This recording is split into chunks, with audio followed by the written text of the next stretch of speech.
di Singapura ya, di Plaza, City Plaza Singapura.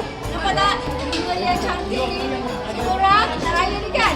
Datang beramai-ramai kedai Aina, dapatkan bunga yang cantik-cantik ni. Buat untuk orang lawa-lawa. Untuk bertujuh boleh.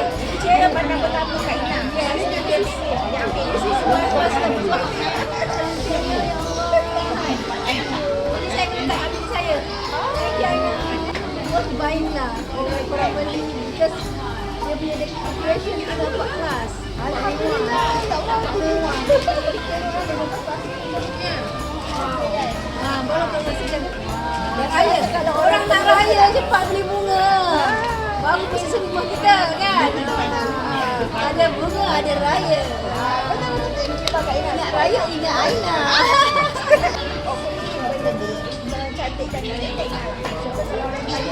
Ada boleh bayangkan tak banyak orang tak. Allah Akbar.